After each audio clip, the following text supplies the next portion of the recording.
You've discovered that one of the doors leading beyond has been barred. And I think you guys pick it from here. Go ahead.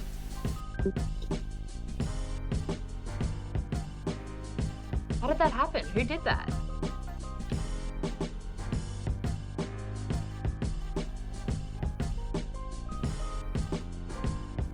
I'm not sure.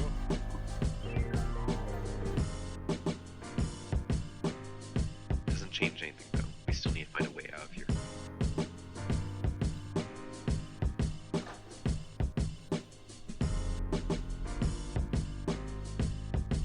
So this door down here has been barred, apparently? The one to the south?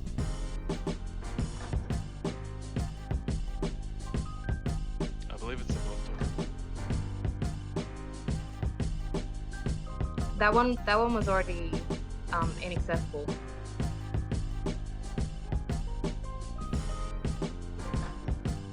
Yeah, my token glitched through this wall, and now I can't get back on the map. Is Koront with us? He's having an out-of-body experience at the moment.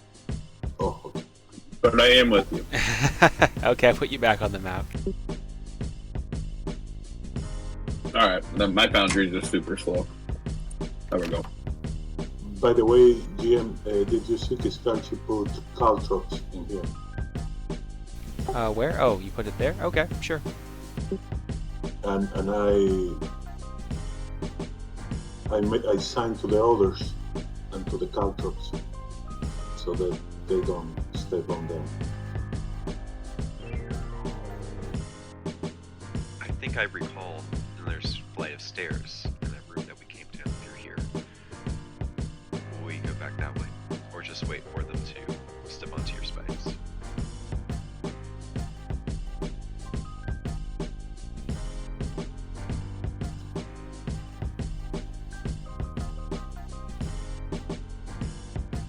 Should I open the door or try to open the door? I mean, we might as well. It seems like we don't have many other options.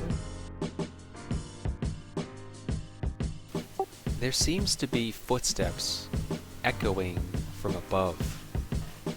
From the level above you, where you guys came from.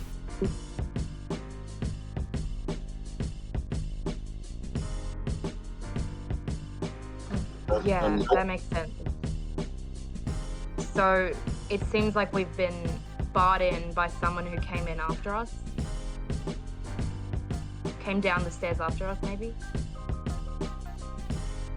Just to clear some confusion up, Frosty, the bar door you're referring to is the one on the top right? That is correct. It is the one that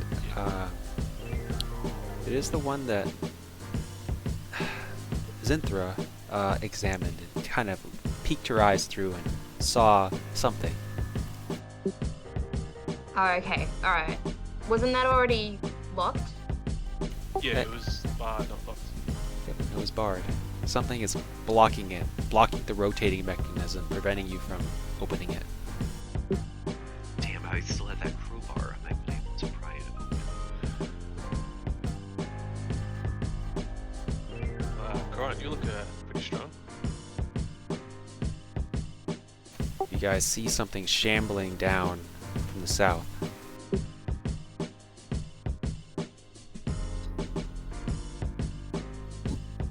Kiskartchi.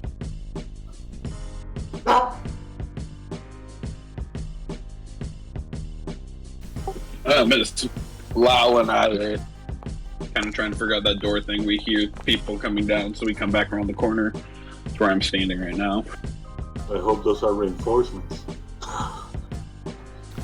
You hear a screech emanate from the south. It appears from the room that you descended that staircase from. There's a screech of alarm, and there's a bustle of activity as you can hear many footsteps echoing.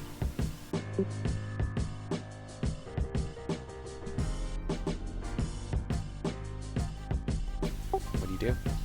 We roll, first of all, we roll for initiative, or you're just in it at it? We already had done. Yep, I rolled initiative for everyone, so you're good to go. I can see one of them there. So from where I am, I look at it and I go. Personally, I'd like mine to have more flesh in their bones. Where's the meat, Skinny? And with that, I am trying to offend him viciously.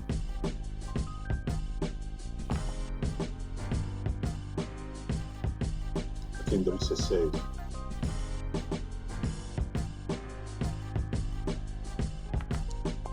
Oh.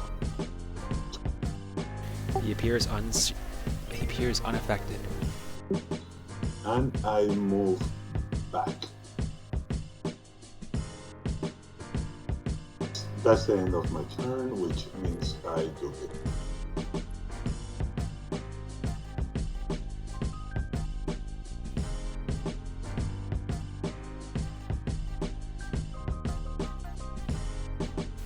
Lowel? Okay, so we'll common practice here. Veagon is going to throw off the chest to the wall. It kind of clatters with some dust as some bones crack under it. And I'm going to go ahead and march forward and smack this guy with my still crackling warhammer.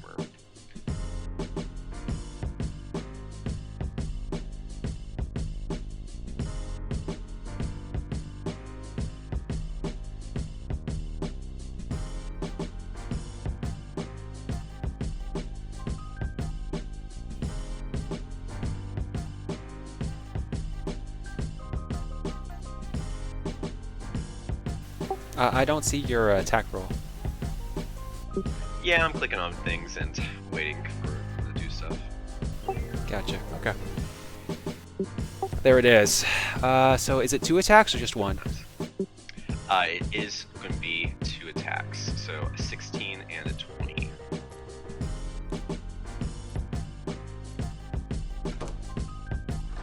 You smack into it the first shot, and it just scatters and shatters his bones, and his armor crumples down. But then you hear the familiar gray swirl of fog as it begins to explode in shrapnel. It impacts you and the other skeleton. Roll me a dex save.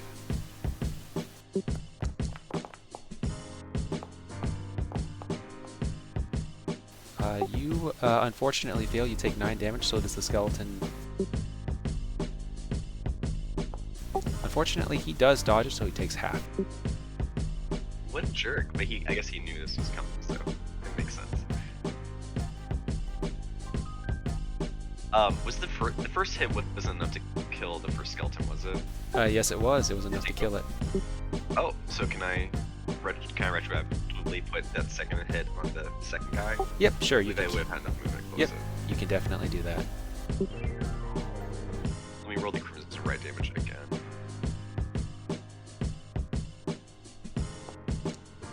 So that's an extra 3 lightning damage. He crumbles onto the ground, and he just explodes. But again, there's another explosion, a secondary explosion, as shrapnel just embeds itself into you.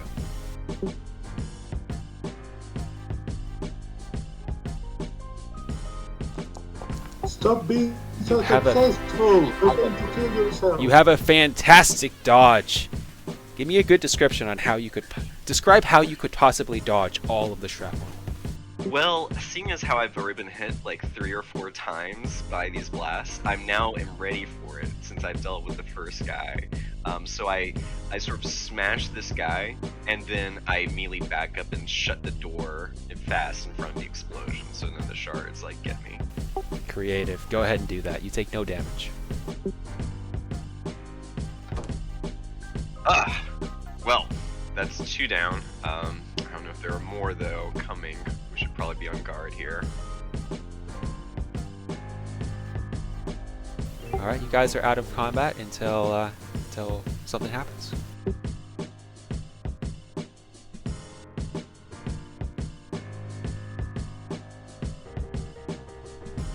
Olaf will approach Lowel and say, "Here, let me get that for you." He'll pull out another piece of bone and heal Lowel for. Actually, I'll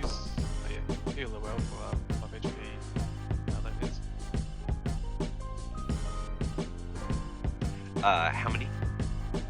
5. Thank you so much.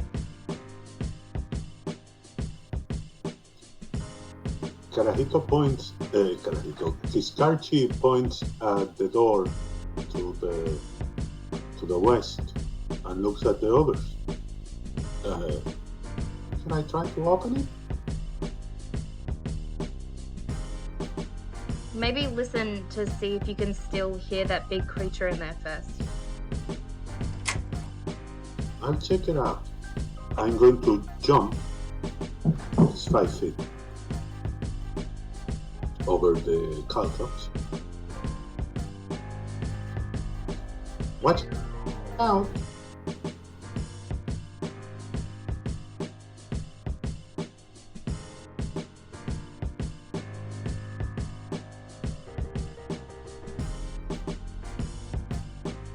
I don't know why he's not moving. You can't move your character? Okay. So, and I am going to first. I'm going to listen. Give me a perception check, I guess. You don't hear anything, but you do hear this swooshing of air currents. And I'm going to examine the door again for traps, checking tripwires, levers, buttons. Go ahead. And as you are doing that, you hear these footsteps approaching the door. Upon hearing that, I'll jump back and point at the door and try to move to the side.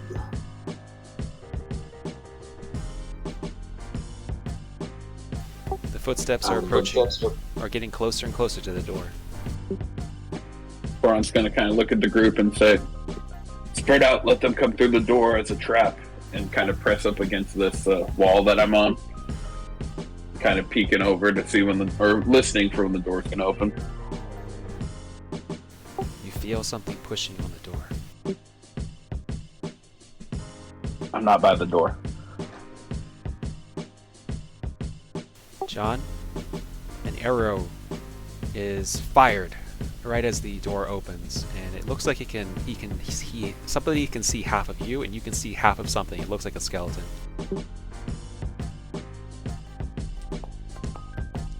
The arrow just whizzes past Olaf's head. Whizzes past, and then there is the door is swiftly closed, and looks like footsteps are moving away from you. Olaf will just tell the group that he saw something briefly. It looks like another skeleton. So, a little bit smarter than the previous ones. Yes, we have to open that door and keep it open. I'll do that. Get ready. I jump.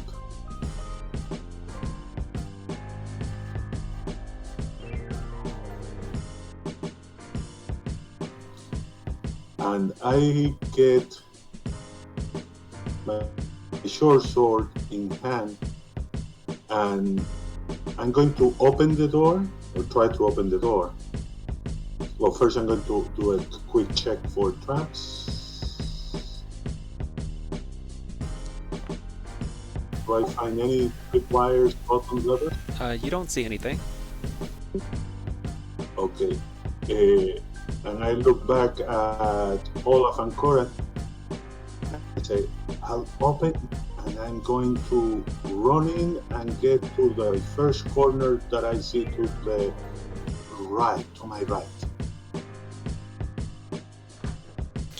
And stop right there, because 3 arrows slam into you as some ready to actions trip.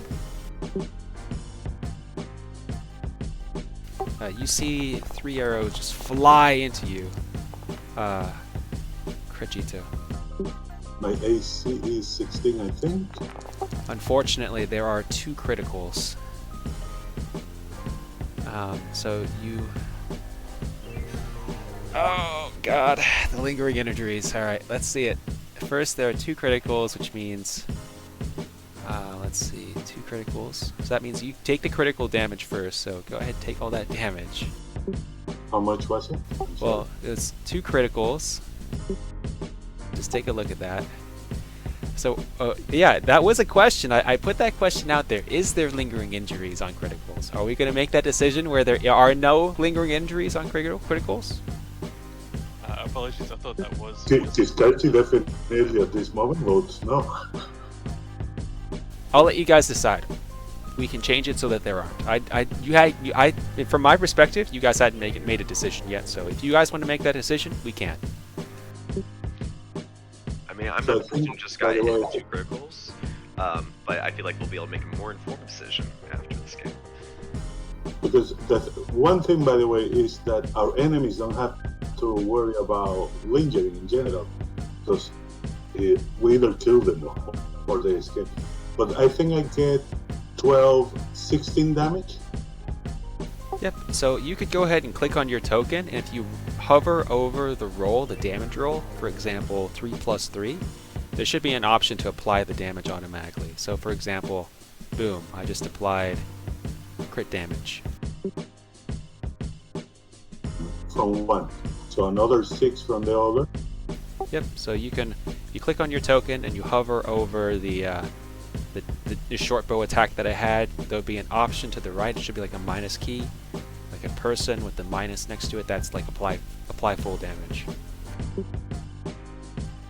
Okay, yeah. So for now we won't do criticals, but we are going to do, of course, the weapon attack hit table. So you are knocked prone.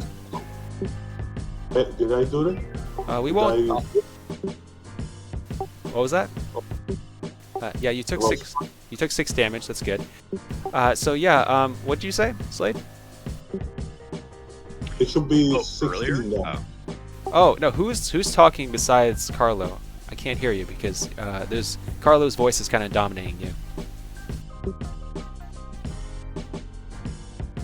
So earlier, when you were asking us about the lingering injuries, I don't have any issue with having them. Also, I recognize that I'm also not the person who just got hit with 2 criticals. Regardless, I think that we can make a better decision about lingering injuries after the game. But I am totally cool if we drop them too, especially like given the circumstances. Okay, we'll just do a simple vote. Who is in favor of dropping the lingering injuries, and who is in favor of keeping the lingering injuries on a critical? Those that are in favor of dropping it? Koront wants a drop. I think the critical tables are really cool, but like I don't want my hand to be cut off and have to deal with that for 8 games while we look for someone to regenerate me. Gotcha. Okay, just one vote? Honestly, I have no idea what, like, the repercussions of my decisions are, so maybe I'm not the best person to vote. Okay, gotcha.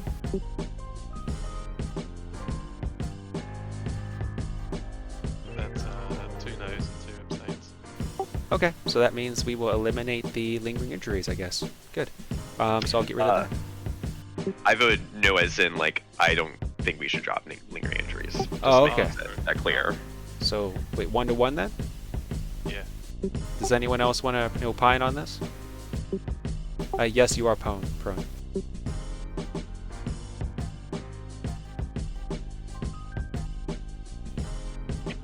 I'm okay keeping it. I just think some of them are kind of harsh. Like if you get your arm cut off. But, I mean, that could happen. So I don't want to be like against it and the realism and the grittiness of it that we're trying to follow. Yeah, we won't be getting rid of them entirely. It'll just be not on critical. So you still get it if you're knocked unconscious, and you still get it if you fail a death save by more than 5. If you roll a 5 or less. So it's still there. It just you have more control over it. Criticals happen almost every game.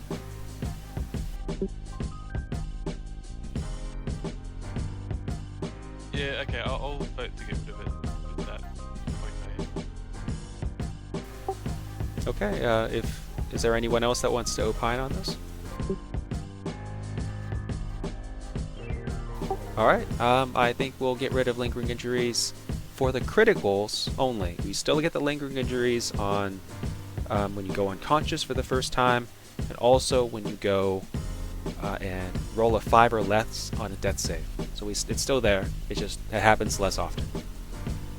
Yeah, I like that. I'm 100% okay with that. I just thought, like, having a 5% chance of having to roll to lose something that would be so vital, that was what was worrying me. But that sounds good. Yeah, definitely. Misunderstanding there. Apologies. Alright, and you see those 3 arrows rip into Carlo. He falls down prone. I'm okay. And I can still continue my turn, right? Yes. We will continue the rest of your turn, and then we'll go initiative order from there.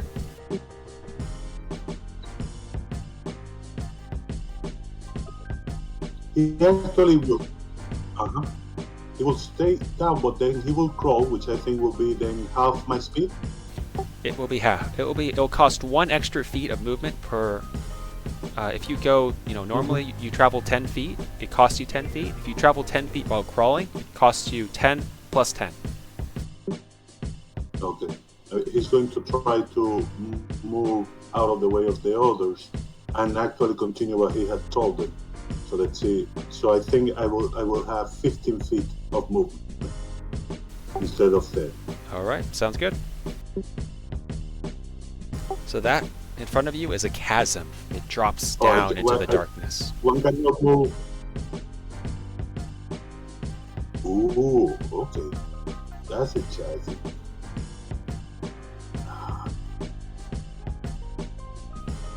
In that case, so I guess I move 5. I noticed that.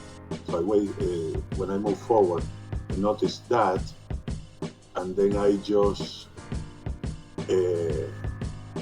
Well, I'm going to stay here, and I'm going to use a bonus action. I can use an action.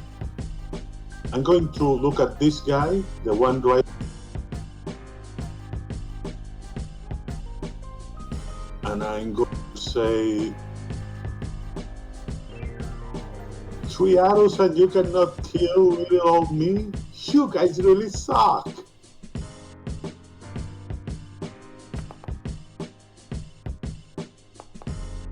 Oh my god, he is so unfazed. For a bonus action, I'm going to give. I'm going to look at Olaf from down in the ground.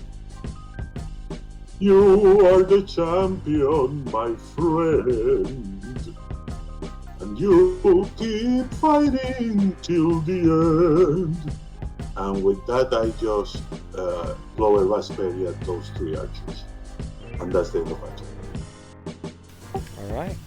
One of the archers that shot you is going to knock another arrow and let it loose at your prone form. He has disadvantage in his attack. He has rolled a 14 against you. Does it hit? No, that will fail. Okay, so it fails.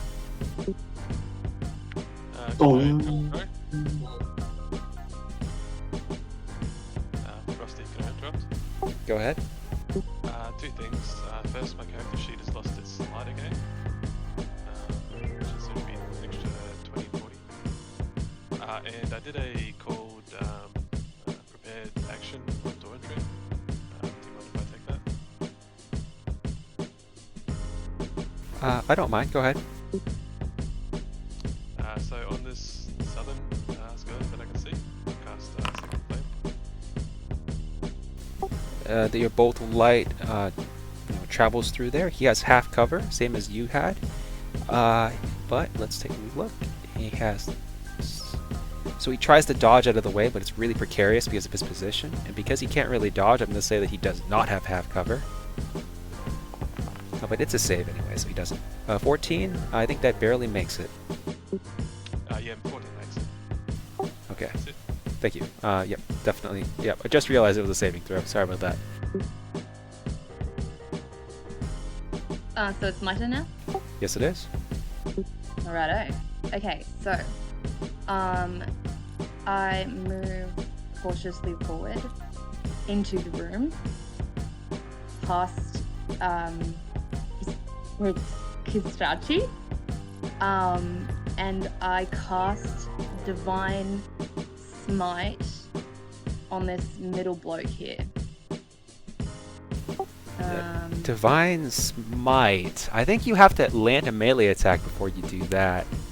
Okay. Well, I guess I'll do a melee attack then. Oh wait, do I have a... Is mine a melee weapon? Or is it not? The great axe. Yep, it's a melee weapon. So you are a paladin. How Divine Smite works is when you land a strike with any melee weapon, you can unleash your holy powers in order to add an additional radiant blast with your melee attack. So Divine Smite, when you roll it, it's normally like an extra 2d8 damage, but you can like do like that. Yeah. Okay, well then so how do I attack a creature? Do I just press the great axe, like the button? Yeah, so yep, you press. So this would be when you use your HUD, which would make it much simpler. So you left click your token, your token, and on the top left you should see something called Zynthra Irthbourne, and then there's like an inventory, spells. Yep. So go all the way to inventory, and you'll see that your great axe is equipped. If you click your great axe, it will unleash the attack. But keep in mind, you have to be within 5 feet. So you have to move yourself within 5 feet of an enemy. Oh, whoa! That is a chasm there, my friend. Oh right. Okay. So I will. Jokes. I'm actually gonna move over to this corner. All right.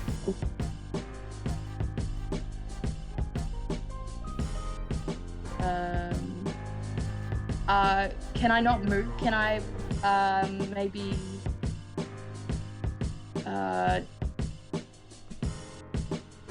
nope, okay, alright, I guess that's the end of my turn. Alright, well, you still have an action, so if you want to do a ranged attack, you could do that. I don't have a ranged weapon, I don't think. Okay, sounds good. So I know you're kind of new, so let me give you the full breakdown. I love Paladin. Paladin is one of my favorite classes.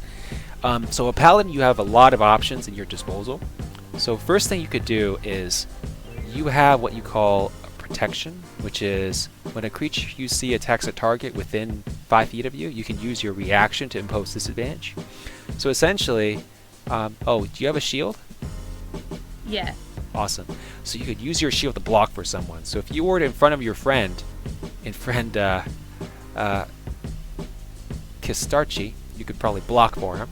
Another option you have is using your action to dodge. This makes it so that you're an elusive target. It makes it harder for other people to hit you. Alright. I will use my shield to protect Kiskartchi. Alright, so that means you have to be within 5 feet of him. And am I?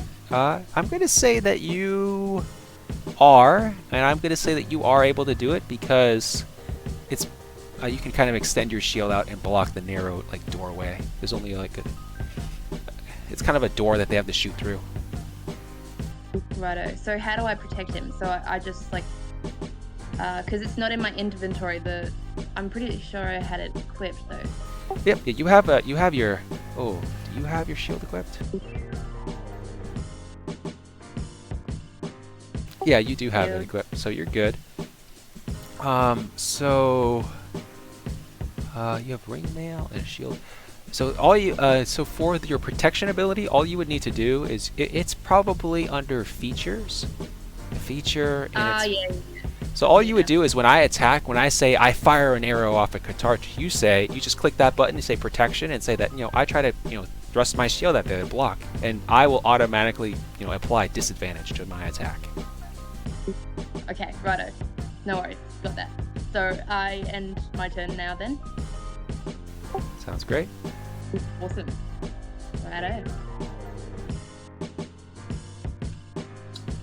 Okay, Kiskartchi is now going to get up.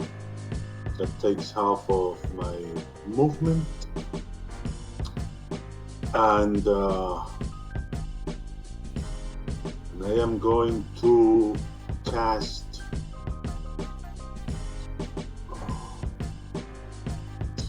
here.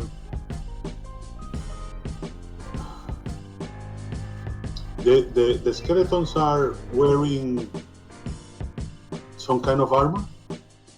Yes, they are. They are wearing a tattered leather armor. Leather. So I'm going to cast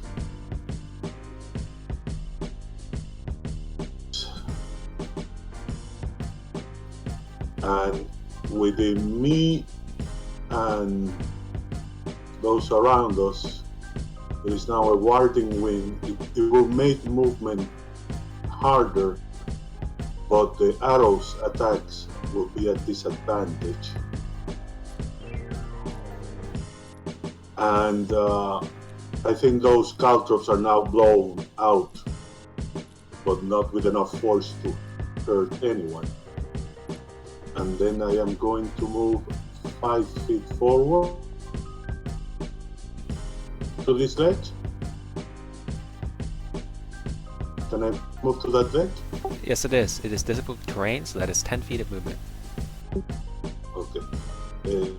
The spell should always be centered on me. I don't know how to do that. We can assume that it's always centered on you, but Okay. I can also move it. Give me a second.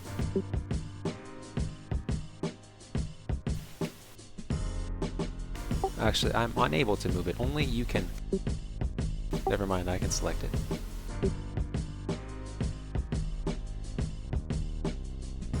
Okay, and finally, as a bonus action, I look at Zynthra. Thank you very much. You are the champion, my friend. And I give an inspiration to her. I think that is my third and last inspiration.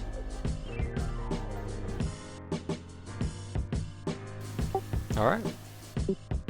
That is the end of my turn.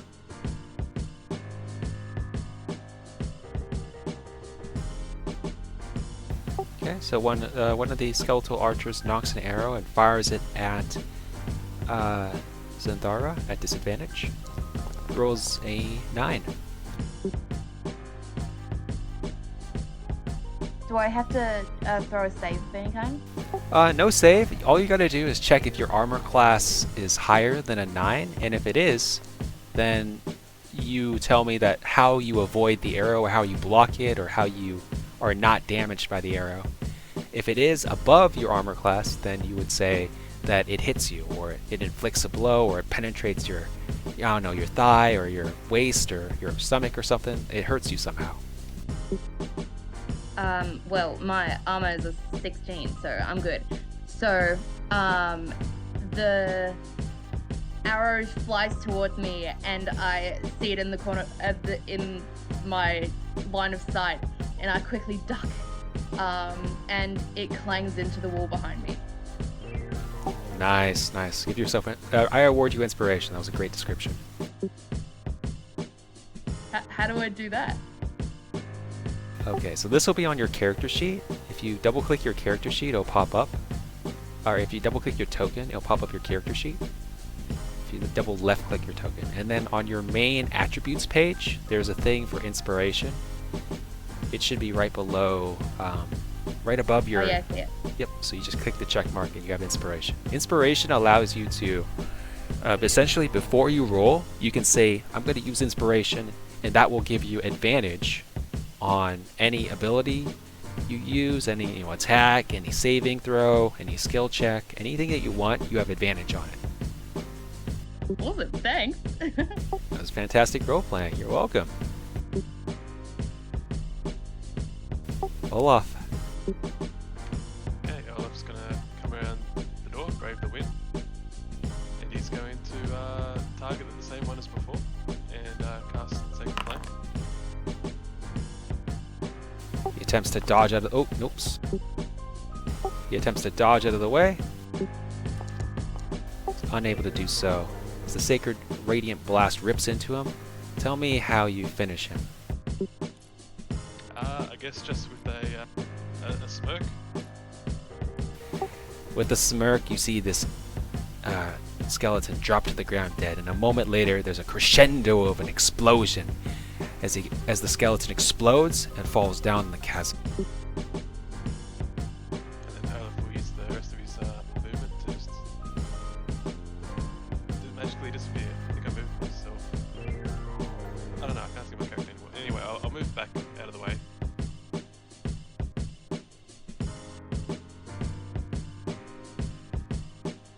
Alright. Koront's gonna carefully go past these. Where are you?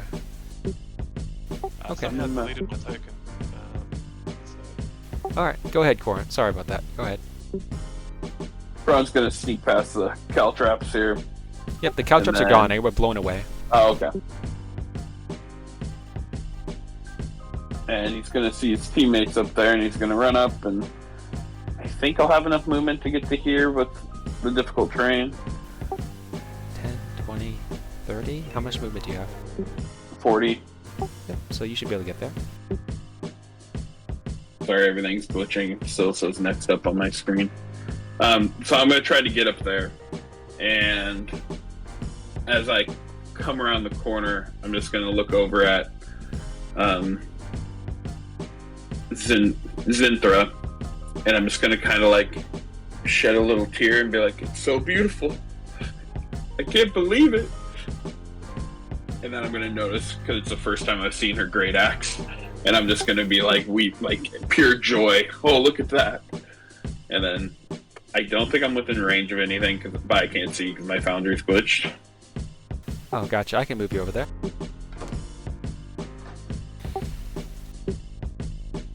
And I will ready an attack in case something comes up to me within my great axe range. Okay.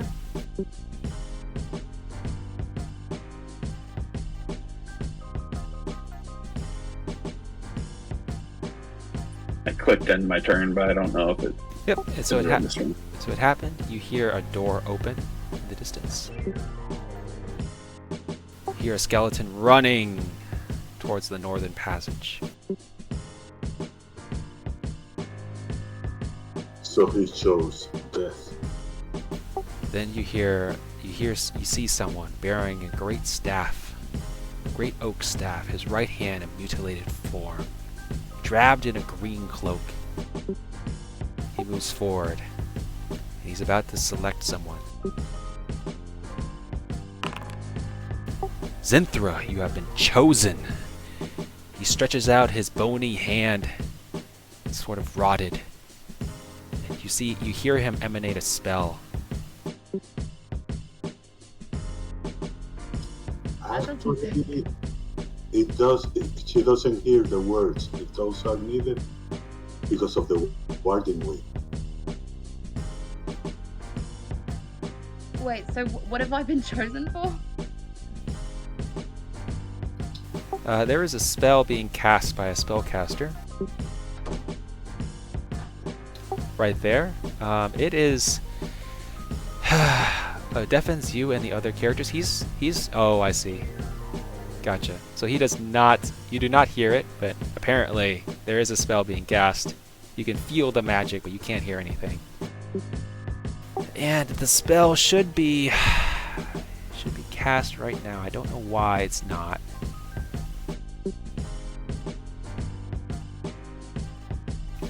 It is lagging.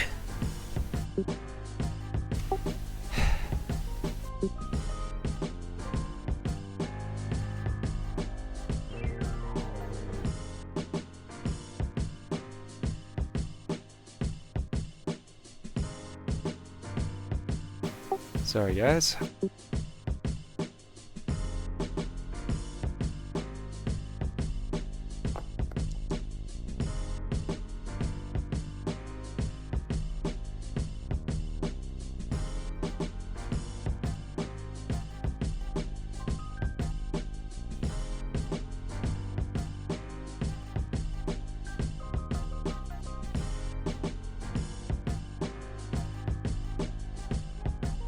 Alright, I'm gonna need to reboot the Foundry. It's not working right now, I don't know why.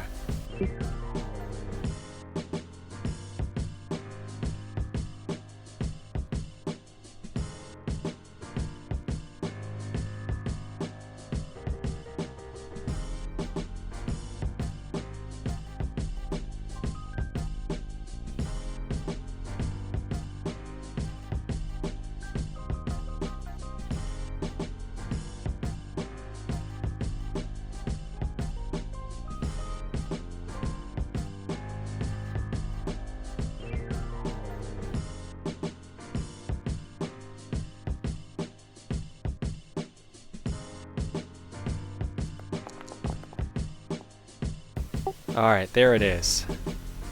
You see a blast of purple energy just descend upon you. Zynthra. My screen is blank. It's still loading, I think. Gotcha, we'll give it a second.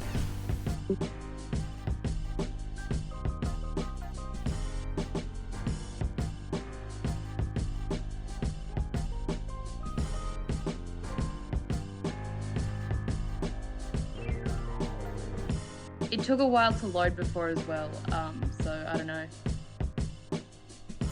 Oh, nah, here we go.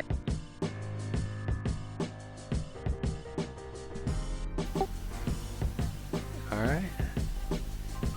So it rolled an 18. I think it has... Does it have magical... I think it has disadvantage on those attack though, so I'm going to roll at disadvantage. So it rolled a 15. Does a 15 hit?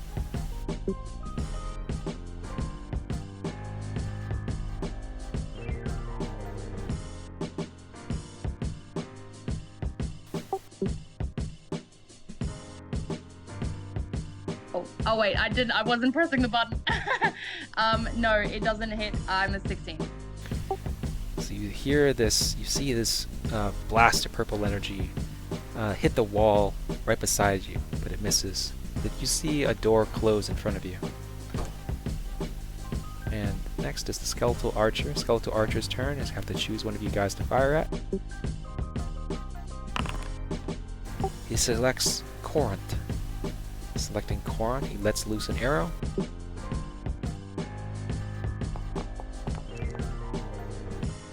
The arrow travels towards Koront's arm. I can't see the roll.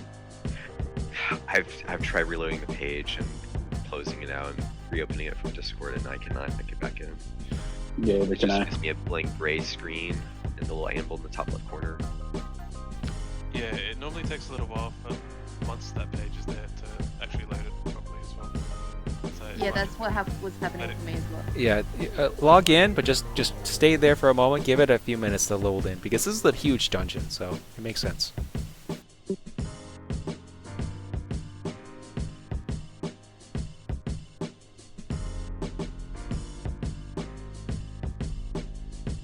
If you want to tell me the roll, I can explain because I think I know my AC. It is an 18. You have an AC of 13, I think. Yes. And what did you roll? Sorry, I didn't hear it. So he lets loose an arrow at your arm, and it is an 18. He rolls an 18. The arrow kind of sticks into my arm, and I just break it off in the shaft. But obviously, like, fuck, that hurt. Gotcha. I already applied the damage, so you don't need to worry about that.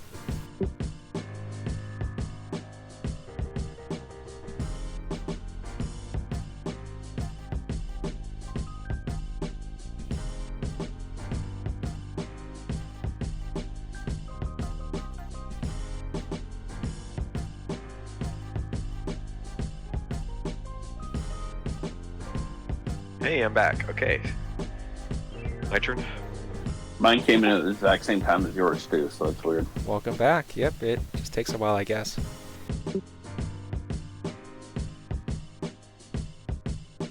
Are the caltrops still in this spot, or The caltrops have been removed. I removed the little blue box that I put there to represent the caltrops. Fantastic. Okay.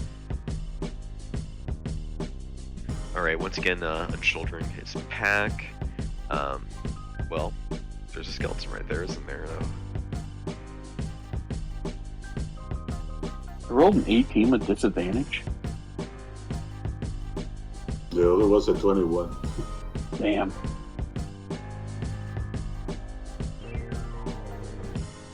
Is that guy there too? Yes, sorry, he I is. just didn't- Yes, he is. Okay. He ran from the top passage. Well, okay. I'm gonna take care of him. It's one big attack.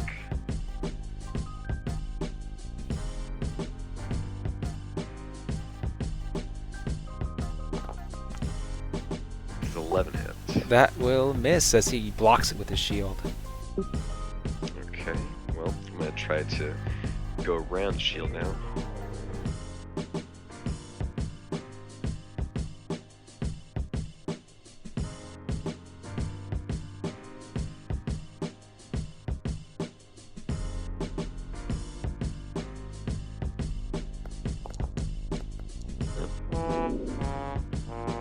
Unfortunate. You fumble, which means we have to do a fumble thing. Your arm cramps as you... Oh, whoops, that is a spell. You attacked wildly and lose track of the fight around you. End your turn and move to the bottom of the initiative order at the start of the next round. Okay, well, I'm already pretty low in initiative order, so I guess I go after this guy. Yep, you do. You don't need to end your turn, but are you done? Actually, the fumble says it ends my turn, but yes, I would be done otherwise. Oh, it does. Oh, thank you. Thank you. I give you inspiration for reminding me of that. I didn't know. Well, thanks. So you hear a skeleton just as these skeletal like footsteps coming from the north. The skeleton dashes to your north. And based on some driven instinct, he gets around, and you can tell what he's going for here as both of them take positions behind you, flanking you. This archer will knock an arrow and select Torrent as his target. He fires off a short blow arrow aiming at your torso. And Koront just kind of sucks in his gut and watches the arrow fly right past him. Nice.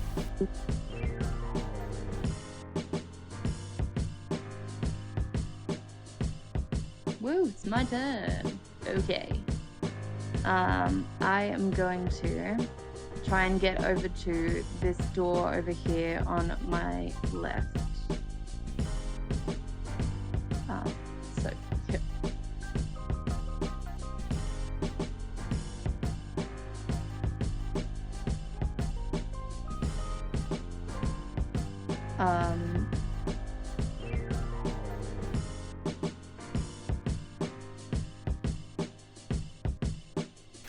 In front of it, you see. Oh, the door is open, and you see a series of cobwebs and eggs, like kind of this spidery realm in the hallway beyond. Ugh. Icky. Zynthra does not like that. I will use my attack to dash into the hallway. That's what I'm doing. Sweet. Just beyond, you see even more eggs, even more spider webs. Yucky. Okay, so I'm going to ready protection. Wait, can I put protection from good and evil on myself? Yes, you can, but I think it takes an action, and you already spent it. Oh, right. Yeah. I forgot about that. Okay. Awesome. Thing done. Awesome.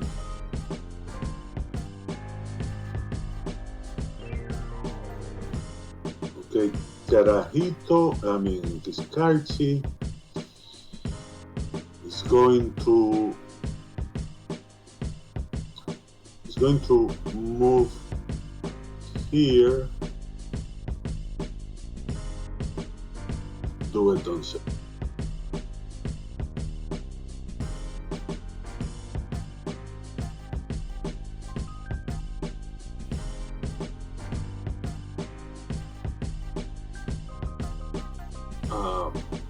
That keeps Koront still within the spell protection. Can still move it 5 more, and I think he will still be under the protection.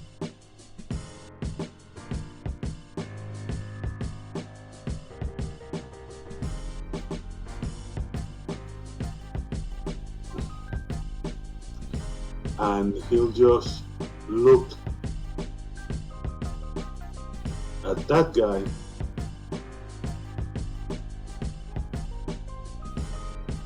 He might not be under the protection. He will look at that guy,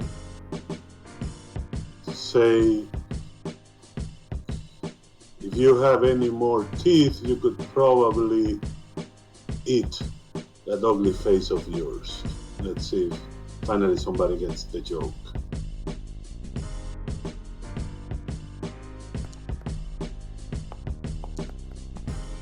Somehow the skeleton feels the sting of your insult. Fine.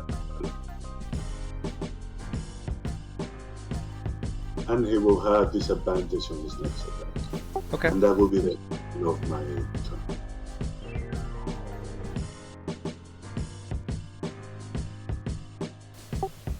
Koront, he's gonna fire a short bow arrow at you. Gets an 11. Oh, you are not in the disadvantage range. Why are you?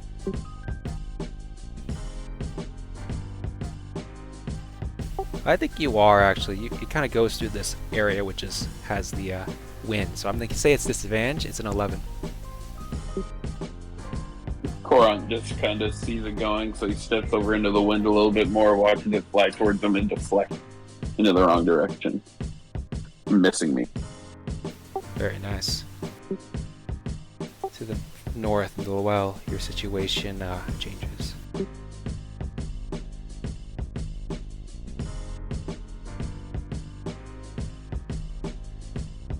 Koront, your go.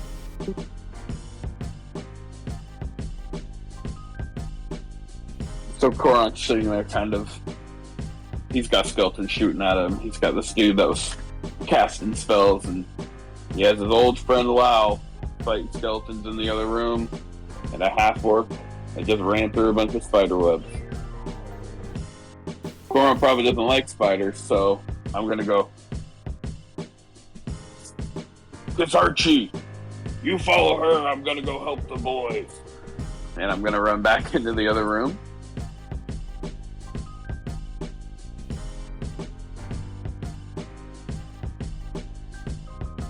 And I'm going to try to get next to Olaf here and swing at this skeleton with my great axe. Foundry's lagging though.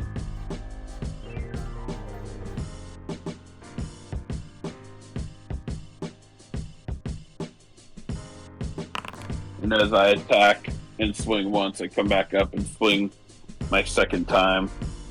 Connecting. Wait a second. Your first swing knocks him on his ass as he just gets decapitated, but suddenly there is an explosion.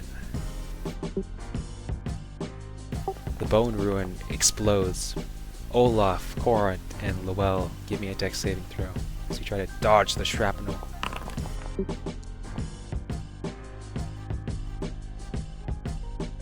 Oh!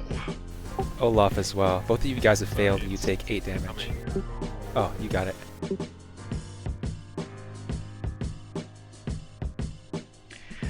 Not while I'm standing next to it. Ugh. So this necrotic shrapnel just embeds itself into you. Oh, fuck, I forgot. And then that'll be my turn. It's not giving me the end turn option, though. Alright, there you go. Olaf, when you come in, go ahead and give me a dex save, and then... Oh, actually, Koront, you did a dex check. Make that a dex save. You have a chance to re-roll that. So you succeed. You only take half damage, Olaf. Olaf will put his shield up and take no damage from hiding behind his shield. Nice, okay. Koront, you want to do a dex save? And you have another chance. Oh, no. I rolled advantage up above. No, it's not advantage. Roll me a dex save. It's Okay, so you succeed, you only take half. So heal back 8. Or heal back 4. Why? I'm just curious, sorry. Oh, it's because, so it's a dex save, not a dex check. So a dex save can be different than a dex check. Got you. My I bad. always My bad. I always let people re-roll it, even if it's... I always make it so that you re-roll it, and that's just consistently how I do things. So this time it worked in your favor. So the skeletal warrior is gonna extend his longsword and try to thrust at Lowel, aiming for your exposed torso. I don't know why he has disadvantage. There's no reason why he should. That is odd. It might just be already automatically selected because you're using the other characters. Because you were using Yeah, for there the it is. other- So he actually gets a fumble. So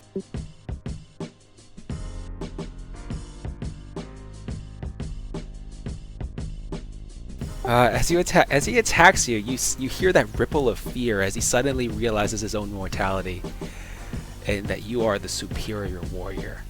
He has disadvantage on his next attack against you. A door opens there, and he sees Kiskartchi. You don't hear anything, but you do see a spell being cast at you.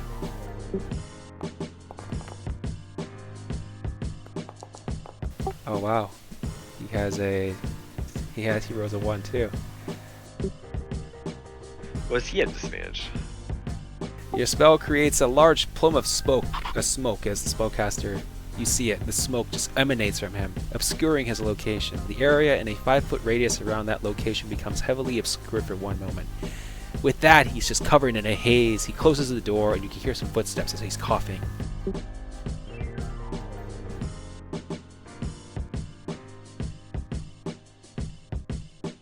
This archer...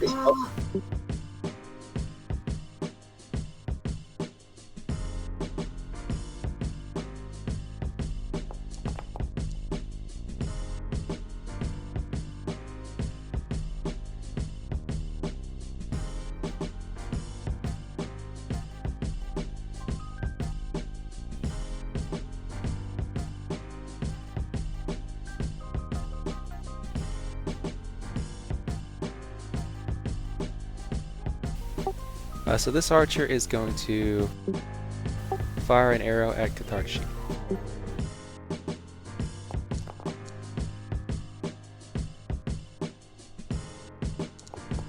I think that's gonna miss. The second, oh yes.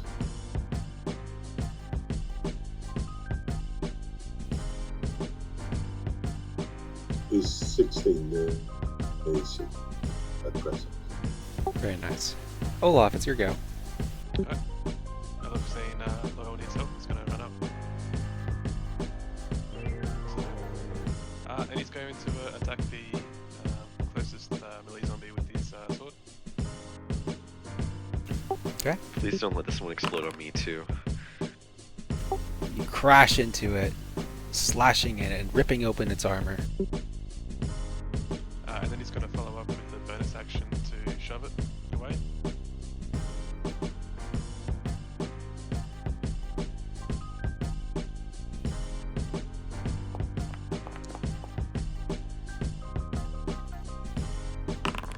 So I took a little. And then he's going to take his last attack on the one next to him.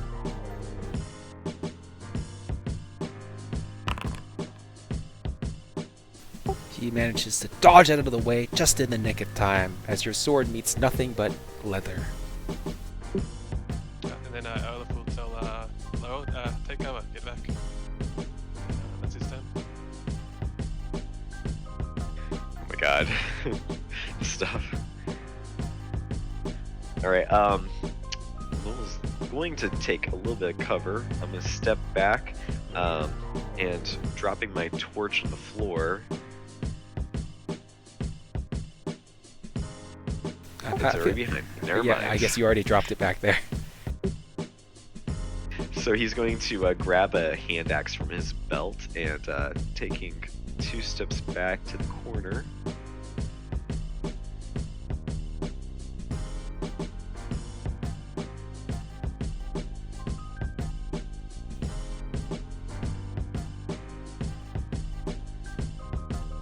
Never mind, that's where I want to be. Okay.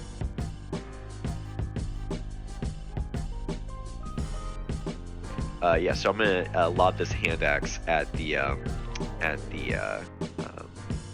skeleton there against the wall that we've knocked around a bit. It's only a 9. He blocks it with his shield. The hand axe pitter patters against the wall, skating away. Okay. Can I pull out a second hand axe and throw that one too, or does that sort of get flippy floppy with like drawing multiple weapons a turn? Because I do have 2 of them. I'm going to say that yes, you can draw a weapon and attack with it at the same time. Because that's just more fun. Go ahead. Okay. Yeah. I feel like the only reason I asked that is because there's like a fighting style that like specifically lets you like do that more. But Don't worry about it. Just roll. okay. Okay. So I just can't help it. All right. I'll throw a second hand axe. That one's an 18. That one crashes into his head as it explodes, ending him. Okay. So I switch my warhammer back into my right hand and kind of prepare, and then this guy might explode anytime too. I'm gonna back up once more.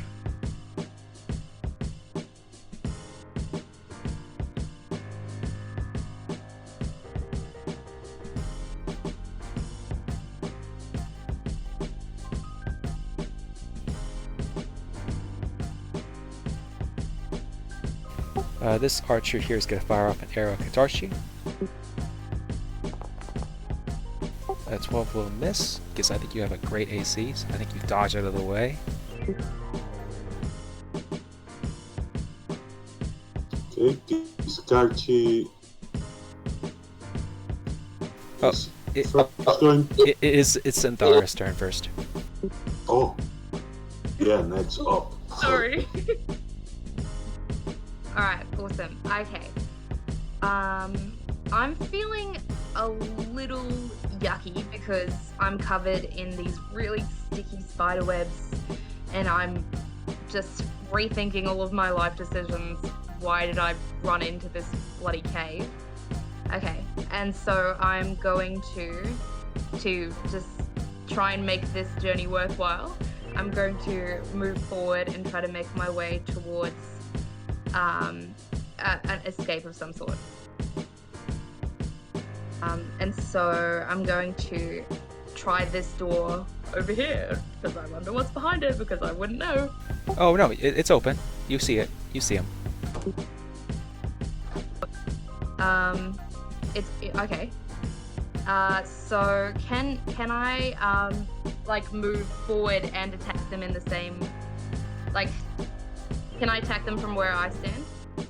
You could move forward one and attack them. I think you have the movement for it. If you would have moved diagonally, you would have had the movement to do it. So I'm gonna say you can, yeah. Awesome. All right. Sorry. You can be 5 feet away and attack them. Okay. So I'm going to attack this middle one with my great axe.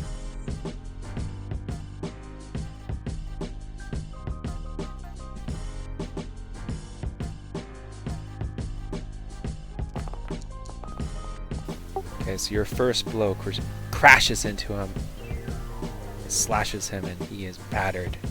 The second blow hits home again, and he is finished. Oh, whoops! I accidentally dealt damage to you. Sorry. But it finishes him as he's dead. Crashes onto the ground and does not move. This is the first person I've ever killed, and I feel kind of guilty about it. Don't worry. It's an evil skeleton. I think somebody had killed him before. At least once before. Not his first time.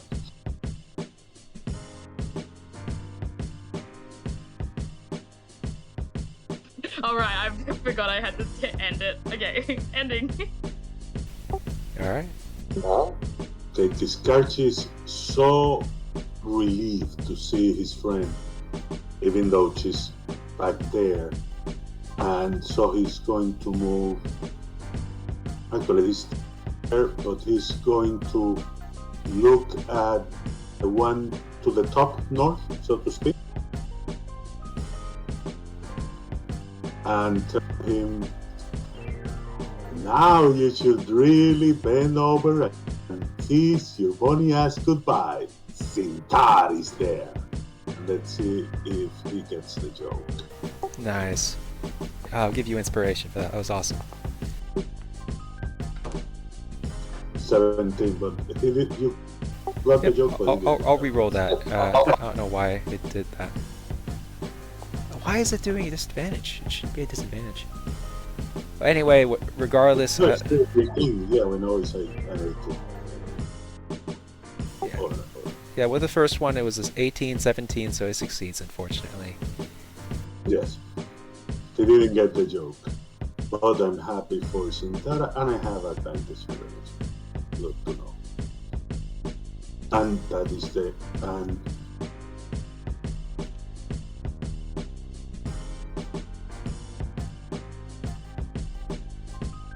Ah, yes, that could have been it. Nice, Olaf. Alright, the skeleton, you see him tilt his head to the right as he looks at you, Zynthra. He drops his short bow, and he extends his bony hands, attempting to grapple you. Now, in a grapple, he rolls an athletics check, attempting to bind you. And you must oppose him by rolling an athletics check or an acrobatics check. Okay, let's see.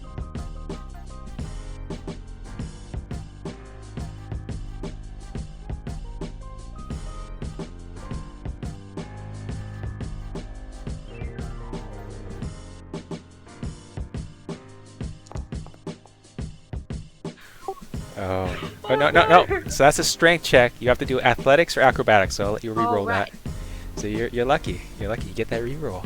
Nice. and if you see that it's close, you can use your inspiration. Yeah, you can use your inspiration. Okay. How do I use my inspiration? You just say, I'm going to use my inspiration, and then you get advantage on your attack, on your roll. So you basically scroll over that athletics check you just did. You got an 11. If you scroll over it, there's a plus button to the right. And Do I add? How much do I add to it? Oh, you don't add anything. You're able to re-roll the athletics. So if you scroll over, Oh, right. yeah. So nice. You turned it. Yeah, Oh, 11. sick.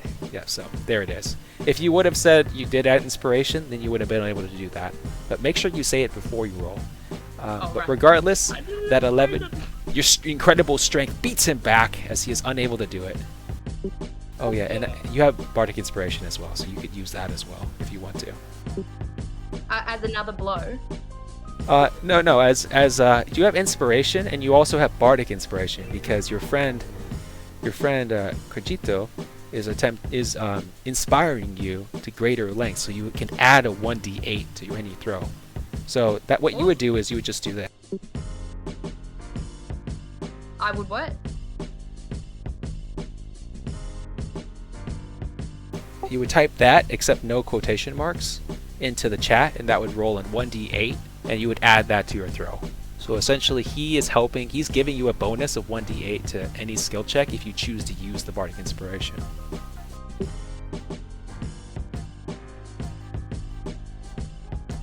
But you don't need to do it this time because you already succeeded. You would declare whether or not you would use the Inspiration or whether you would use the Bardic Inspiration before you roll. Okay, I'm so sorry. I feel like I'm just messing everything up. But, No, you're good. You're thanks for being good. patient with me. You're good. You're All fine. You're fine. Everyone I'll- has this. The other skeleton lunges forward. He drops his bow and he begins to grapple at your arm, attempting to bind you. I want you to give me another athletics or acrobatics check. Your decision. Which one? Yikes. I'll go athletics again. Oh, Oh, now, you probably didn't know.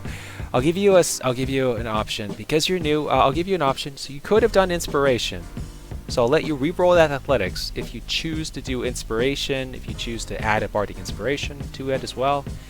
So are you going to use inspiration? Are you going to use bardic inspiration?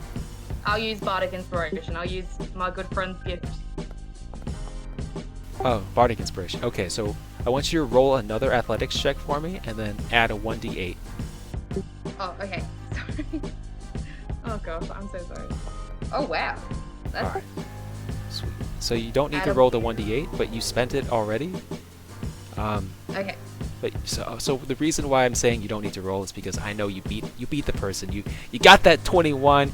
You're stronger than that person. You push him back. He's not able to do anything. And so you don't need to roll the bardic inspiration. But you did spend it. You did spend it. Awesome. Nice.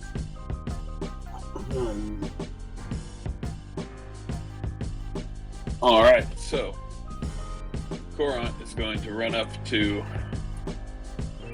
this skeleton, and he hasn't learned his lesson yet, so he's going to attack it twice with his great axe, swinging over his head once and critically fumbling, and then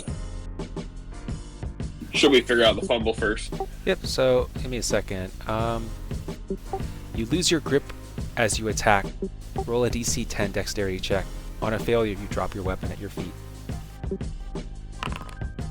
So you drop your weapon mid-attack, but because you're allowed to pick it up and continue attacking, I guess the second thing would hit. 15 does hit it. It deals 12 damage.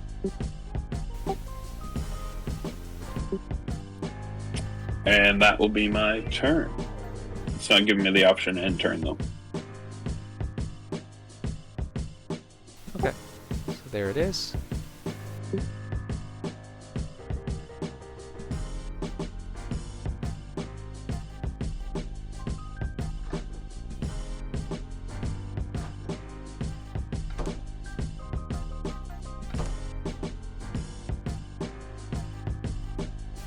The skeleton is dead, so you can't do anything.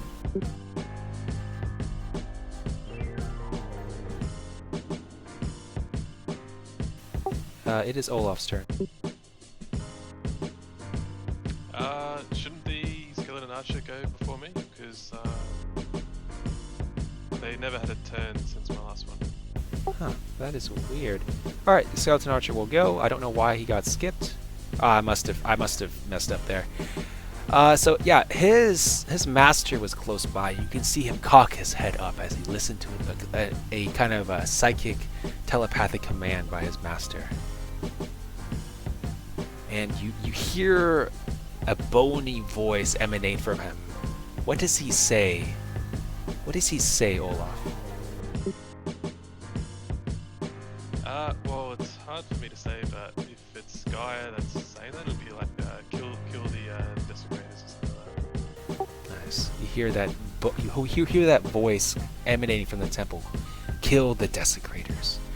And the skeleton lunges forward, dropping the short bow and stabbing with his short sword at Koront. Oh, not disadvantage. Why is it doing that? It's a 15. Does it hit? It slashes across my trap. Okay. Slashes across your trap. And then you see him crook his head up. And he says, I choose death. And he blows up, catching Olaf and Koront in the blast.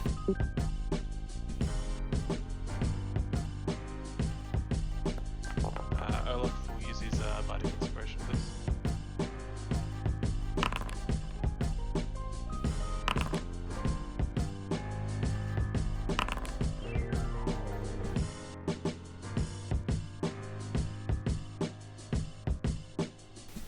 Nice. Okay, so both of you succeed.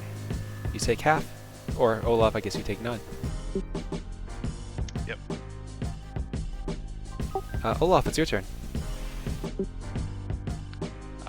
Okay, Olaf's gonna investigate where these skeletons come from, if there's any more.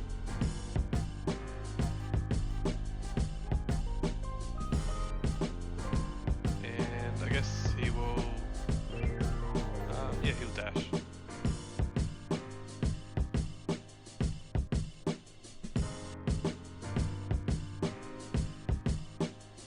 And that's my turn. Nice, okay. Except the characters... I adjusted your light range again. Sorry about that. From before. Why did I say sorry? You know what I mean. I regret this in the Yeah, morning. Alright, cool. Lowel, here you go.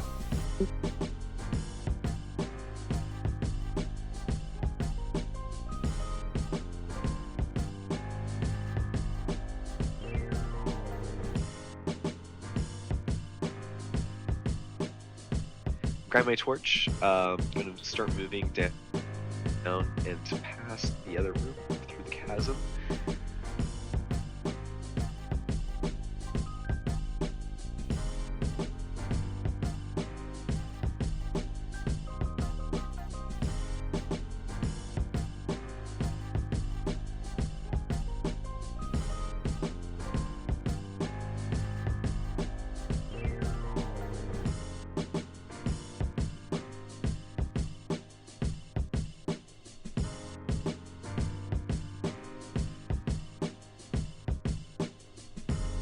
Ooh, wait, is this spot really narrow?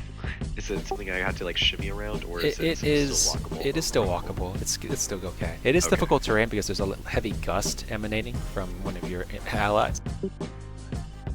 Oh, I see. There's wind and stuff. Okay. Well, in that case, I'm gonna hold fast here, and pulling out my trusty light hammer, I'm going to huck that across the way that the skeleton directly across from me. Alright, Just cool. that guy. Unfortunately, you have disadvantage because the crossed wind is I blowing will your use hammer. my inspiration to try to negate the disadvantage. Excellent usage of that. Like, damn, it's really windy over here. Like, I'm completely unaware of his spell.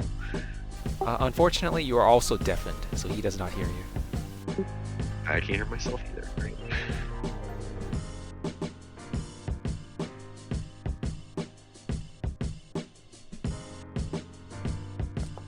So it's 26 to hit.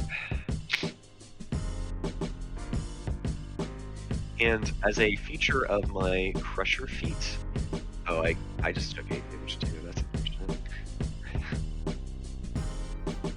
When I deal damage to a creature with bludgeoning damage, I can move it 5 feet to an unoccupied space, provided the target is no more than one size larger than me. Unless that killed it, you know. Yep. I wanted to make the skeleton fall. You fire that crusher at him, but unfortunately, before you can even move him, you destroy him. There's a shockwave and an explosion as shrapnel embeds itself into Zynthra. I'm sorry. I was trying to make him fall into the pit. Zynthra, give me a dexterity saving throw as you try to avoid this necrotic damage. Dang it. You manage to dodge most of it. Rolling a 14, you only take half damage. So Sorry, I select... didn't mean to do the other one. Nah, it's all good. So select your character and then hover over the bone ruin text. So that's like the bone ruin upon death, a red luminous rune appears on the ribcage of the horror. So if you hover over that with your mouse, you'll see that there's a series of icons beside the damage, the 9 damage that was rolled. If you hit the one to the right, it should be like a person with a minus sign. That should, yep, that is apply full damage. You want to apply half damage because you succeeded. So I'm gonna go ahead and heal you back up. So it should be the one with a shield. That's half damage. Nice, there it is. Yeah. Nice job. So you managed to dodge most of the shrapnel, but some of it still gets embedded into you. Thanks a lot. Nah, just kidding. He sees you speaking, but he cannot hear you because he is deafened. Lowel, are you done? Oh, sorry. The skeleton moves down, and he's still trying to grab you, and now you can perceive his intent. His intent is to drag you over the cliff with him and end you. He lunges forward, trying to grapple you. Oh, no, he doesn't have disadvantage. What's going on here? There it is, he rolls a 10.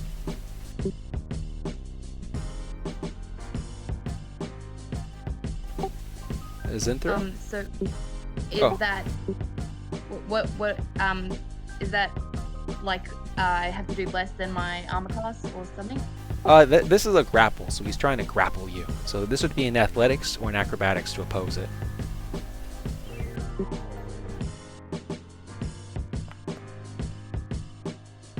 So he's unable to find purchase as you shove him away. That's the end of his turn. It's your turn now.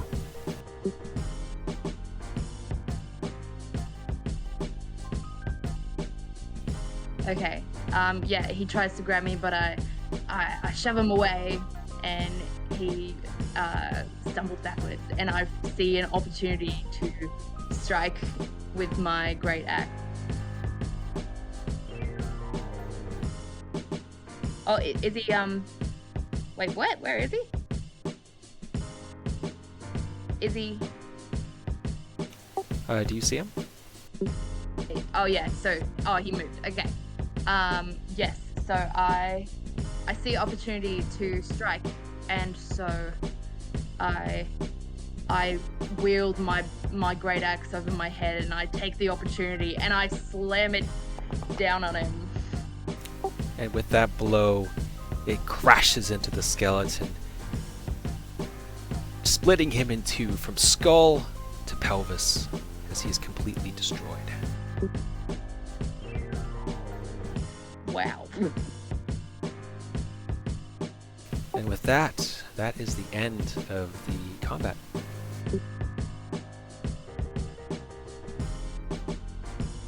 You guys take it from here.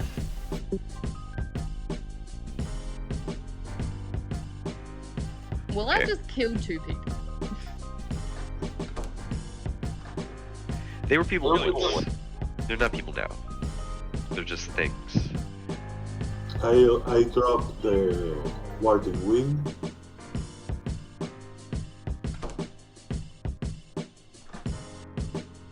Alright, well, I want to search further within these spider webs because I saw a whole door before which I hadn't investigated, so I want to do that. Hang on, who are these 2 people that you killed? And then Olaf will check, make sure everyone in the party's still alive. They are not moving, and it appears that they have exploded. Except for the last one, which was... Oh, I forgot to do the explosion. Okay, well, I won't go back in time, but he also exploded. And he didn't explode because he was knocked into the chasm. Yes, let's go with that one. He exploded Oh, down. sorry.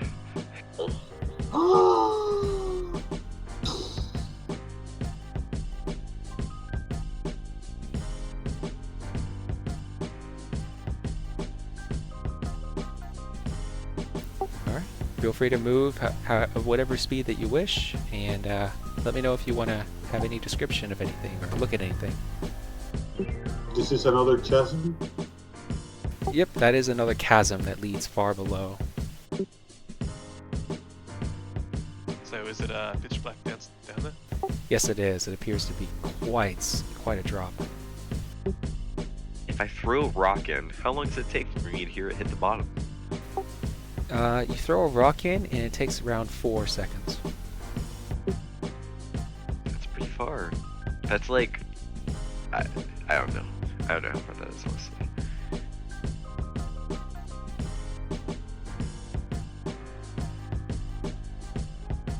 So that was a little bit delayed. You're asking how long would it take to fall down?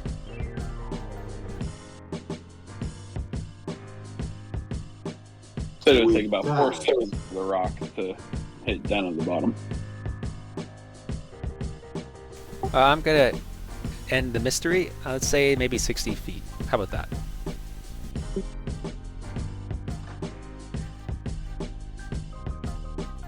That's like 15 feet a second.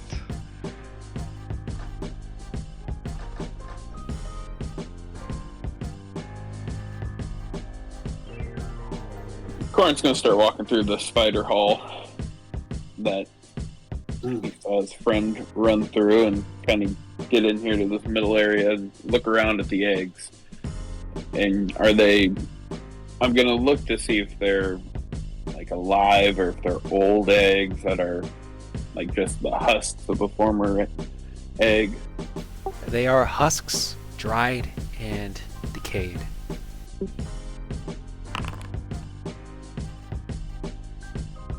Alright, he's gonna continue around to where the rest of the party is. My foundry's messing up.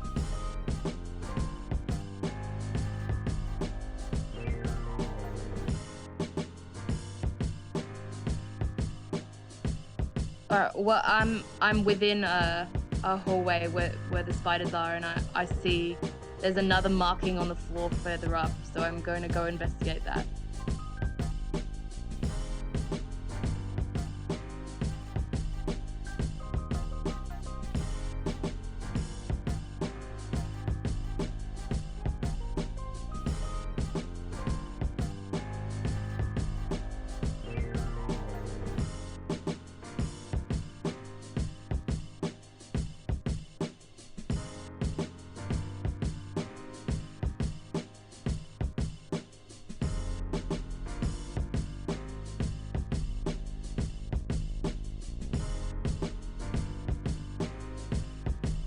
Yep, that appears to be a symbol of something.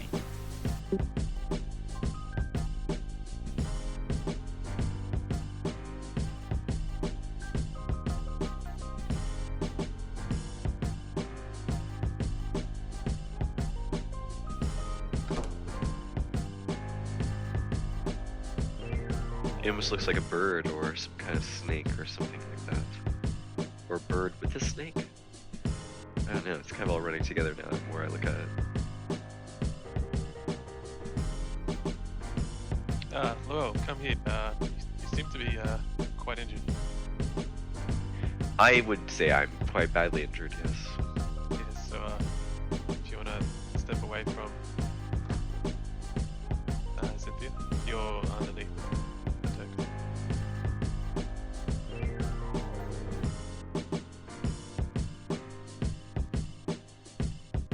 As in, you can't be in the same space as another character.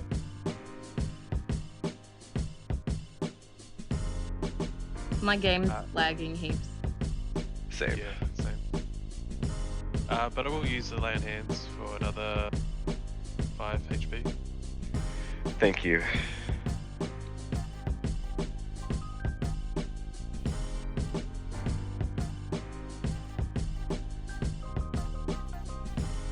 Has someone already investigated this emblem on the floor? No.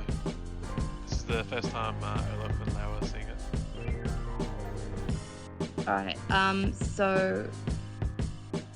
I'm going to do an investigate check. Can I do that? Yep, tell me how you were investigating it. I am looking at the image and seeing if like I recognize anything about it. Okay, so that would probably be history or religion, depending on what memory, what memory you're trying to remember, or the context of the memory. So, for example, history would be like, I remember reading through a library of different architectural and symbolic languages. Perhaps it's the language that I learned, and then you would roll history. Or you would say, long ago, when I was but a child, I heard stories of different religions. Perhaps this is a religious symbol, and then you would roll religion. If you were to investigate, then I would tell you information like, that red dye, it appears to be dry and crumbly, like it's been there for a long time. Or it's made of natural elements, or something like that. That's what information you would get from investigation. Well, considering we're in like a holy shrine or temple place, I'll do a religion check.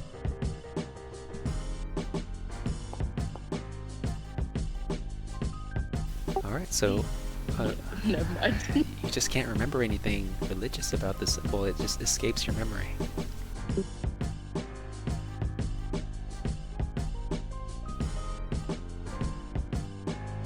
Can I do multiple checks in a row, or is that? No, you cannot. You cannot. You can only do one check for religion. So if you can't remember it, you can't remember it. Oh no, I'm like for something else. Yeah, sure. You can do something else. But wait a second. For Jitsu and Koront, if you can't move your tokens, it might be because you have. So you need to. Yeah, it's stuck on measuring, which means you need to go to the top left. There should be like an anvil there. It has a dice. Top left, it should be Foundry. Right below it is a symbol, an icon of a person. You have to click the icon of a person, and then on the right-hand side there should be like a box. You have to click the box. Then you'll be able to drag your character around. Also, if you click on your character, you can just use arrow keys to move him.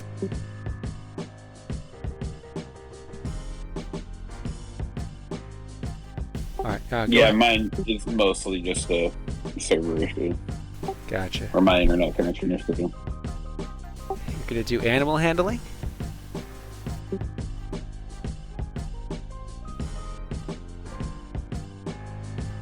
Alright, Zynthra, how do you, tell me how you handle this animal.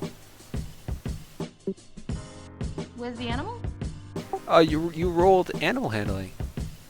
Oh, whoops! That was an accident. All right, go ahead. Is there an animal around me? There is not. There is not. Go ahead and roll another. What you intended to roll. Oh, I was just looking at all the options. So I must have accidentally clicked something. I didn't even realize I clicked it.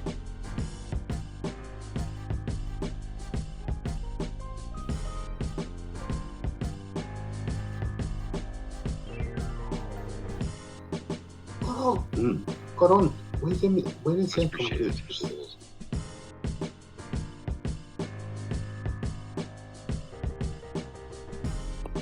I didn't understand you, sorry. Keep an eye on me. I think I see something up there.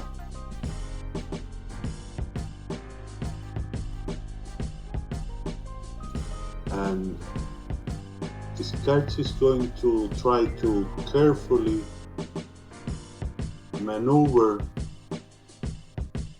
to be able to get here and examine. What do I see from here? Is it a statue or a living animal? It's pretty easy that you can see that it's some kind of loot. A what? Is some kind of loot, and it is in fact a. It is nothing. You don't see anything there. It was just a figment of the webs.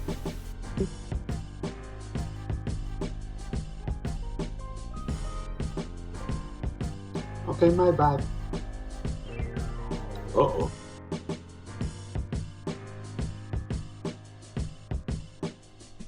Do I see anything in front of me in these two little things in the dirt here?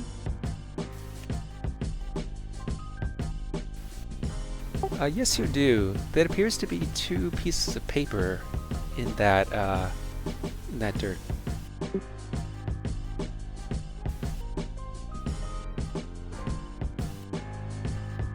Can I do like a perception check or something, or to see if I can read it or piece it together? So a perception check would help you realize that there are pages there. If you want to read it at a distance like this, it'd probably be investigation.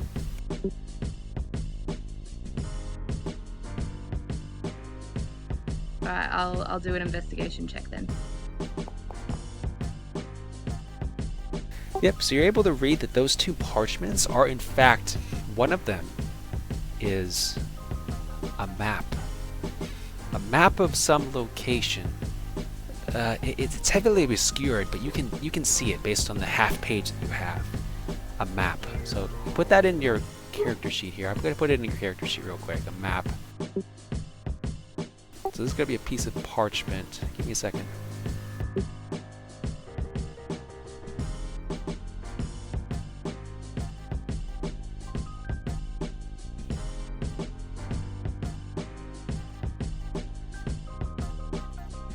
So I have placed some parchment into your loot. So this will be a...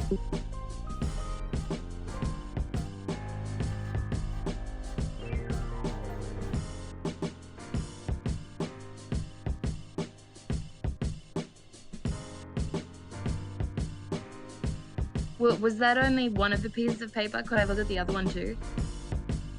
Yep, of course you can look at the other one. Give me a second. It's not... Do you see it in your inventory? It says paper and parchment.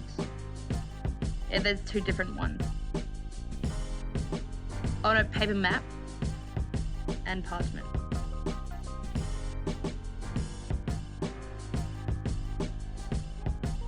Right, so one of them is a map, and the second one is what appears to be a note.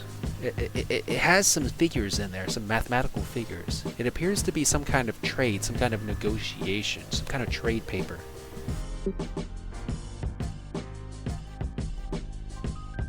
Is it written in a language I can understand? It's hard to see. You're at quite a distance, and the writing is small. You would have to retrieve the letters first. Do you want to pick it up? Yeah. So how do I do that? I just say that I'm picking it up? Yeah. Just tell me you're picking it up. So you pick it up, and it appears that the trade notes does relate to a trade between two cities. It appears that it is actually a trade note between the Guild of Torrent and you should probably write this down. Dalewood. D-A-E-L Wood. I'll spell it out.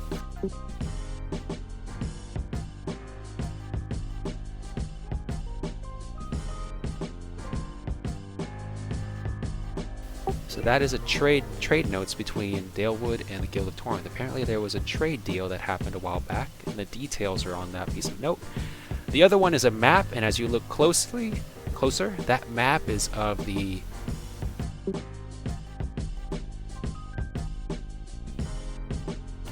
field of Iran. It's a map of a certain location in the field of Iran.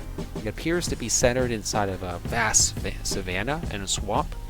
And in the middle there appears to be some kind of structure, although it's heavily obscured on what that is.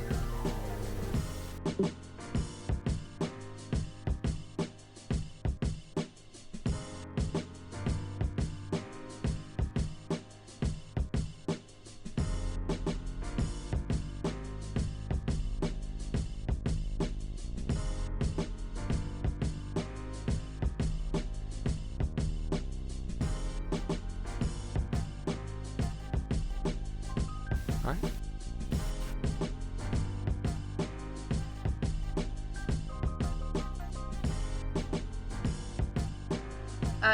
Sorry, it was a big structure? Yes, a big structure centered in the fields of Iran. I typed it out. It's IRANN, Field of Iran. It's on the world map, so when we go back to the world map, you'll see it. But I would put these notes inside of the description for the paper. Please keep in mind that the parchment is bugged right now, so I will delete that later. Yeah, I'm just writing it down on a piece of paper, and I'll do that after. Sweet. So yeah, first one is a map of the field of Iran and a structure that's there. The second one is our trade notes between the Guild of Torrent and Dalewood. Dalewood is a city within the Kingdom of Torrent.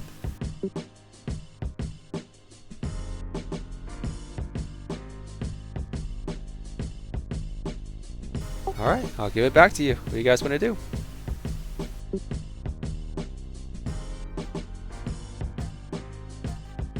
Alright, you examine the wooden planks. If you're trying to determine whether or not it would break under your weight, that would probably be investigation. And especially under the weight of Koront and Zynthra.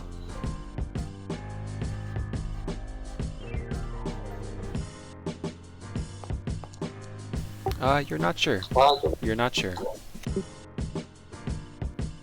I will try to cross, but before doing that, I going to use a piton and hammer it down on here. Actually, that's why I have a hand axe to use it as a hammer.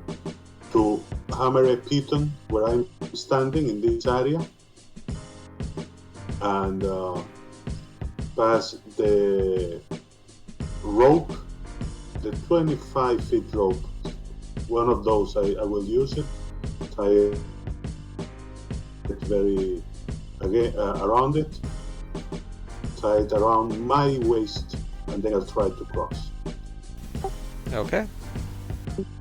You succeed without much trouble. It's able to withstand it.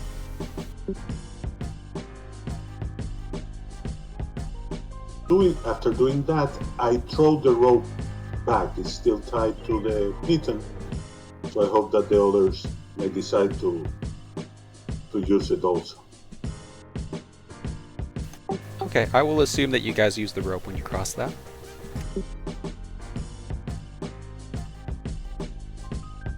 Korant's gonna try to cross with the rope. Yep. You guys don't have a problem crossing. You're good.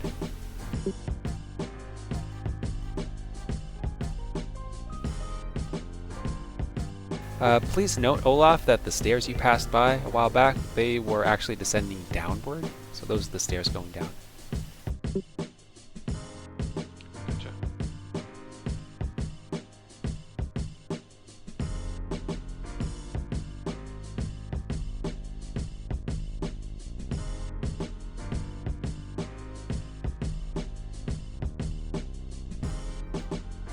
Kiskartchi turns around and asks, should we continue this way or something else up there?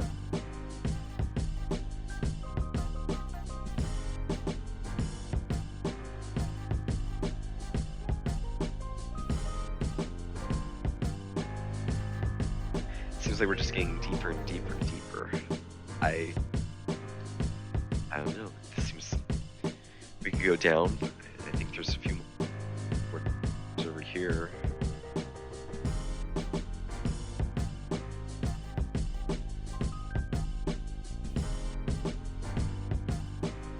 Guess we could think about coming back, or do we keep exploring down there?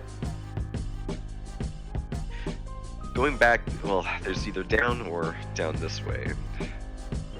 I don't see us finding an exit anytime soon.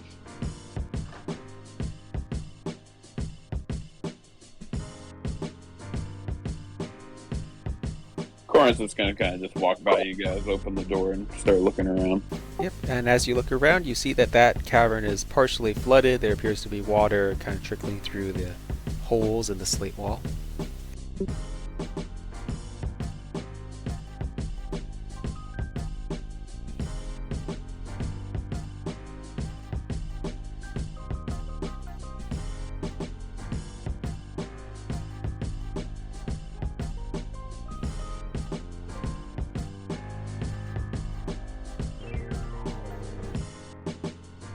trying to make my way down this hallway up to where the next liquid is.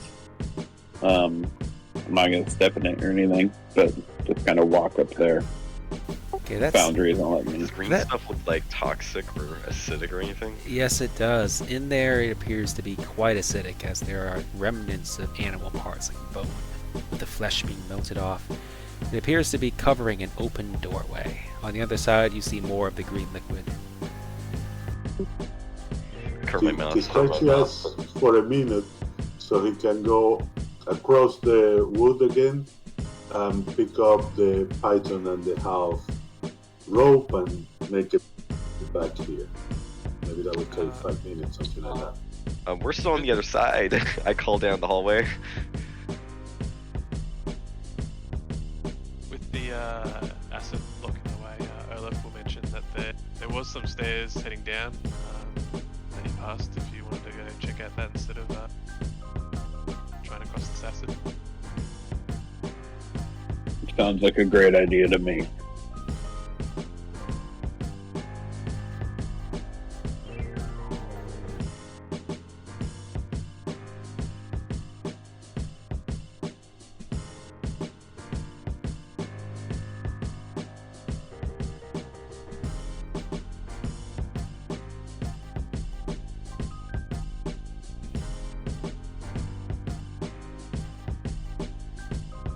Oh my god, I'm gonna put in Rienta because it's lagging so much. Yeah, the lag has gotten worse. Frosty, did you want to have a look at it? Oh, sure.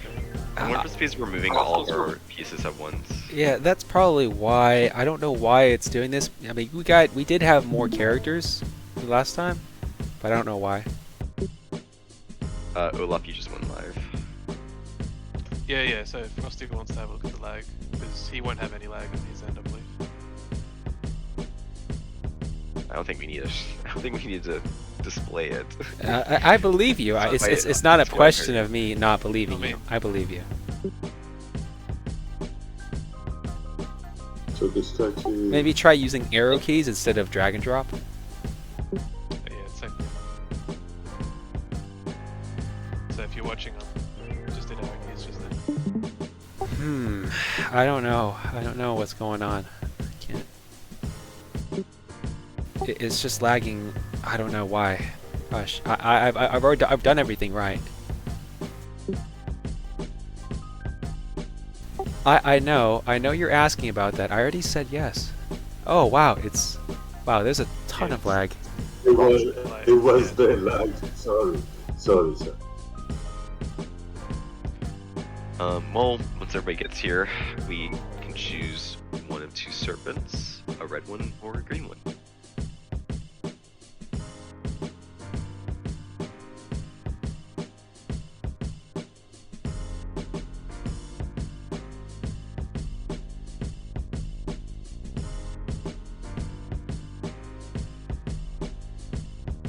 I'm not trying to move into the stairs. If the leg moves me in, I was not trying to walk down them.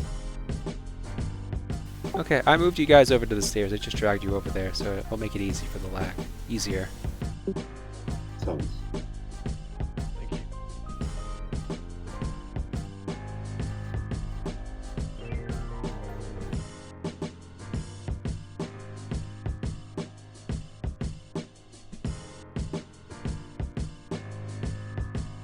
Oh, it's Can facing Kiskartchi- red.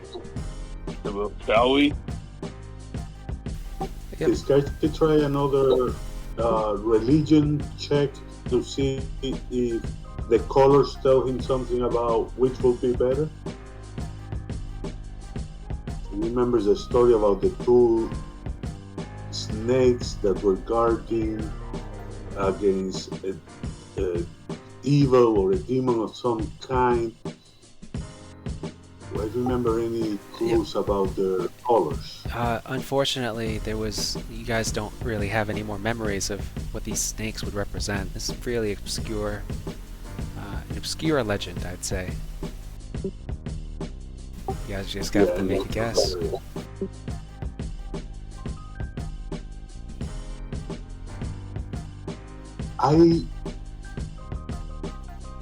Kiskartchi passes ties the long rope, the 50-foot rope, to his waist, passes it to Koront. If you feel it being tugged, please pull me back. Koront is gonna nod. And Kiskartchi is going to go down this one.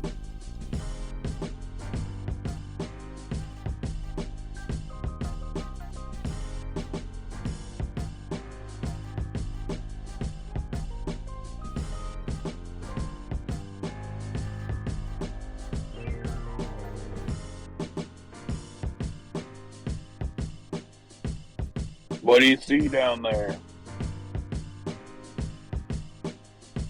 I saw something for a second, but then everything moved. Let me see. Okay.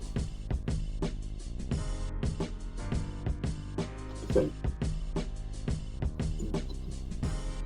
And this go up the stairs that I'm seeing to Yep. the other stair. Yep, those stairs go up as well.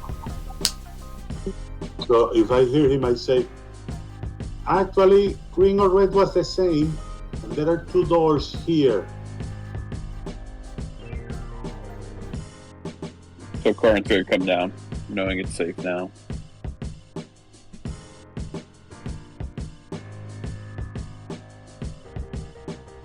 And he's gonna look at these double doors, because they look to be a little more, it's the first time we ran into double doors. Yep, give me an investigation check on the doors if you want to. Yep, you don't see any traps.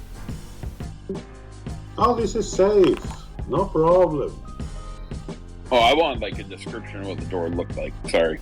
These doors are ornate. They look to be made of some kind of marble, and they are adorned with a copper-looking, veneer. The artwork and the emblems have long since decayed, and they're kind of, a bit more ruined and ancient looking now, so it's hard to make it out. With the 13, you're not able to find out what it is.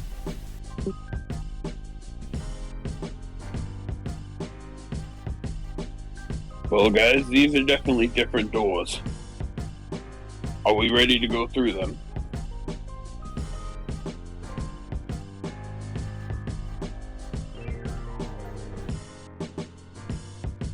I have lost my torch, unfortunately, but I am ready to go through the door. I am also ready. Kiskartchi nods and gets ready to open one.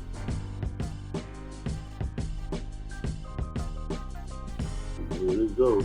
And I'll move over to the other door and try to open it as well. I'm lagging, so I can't do it.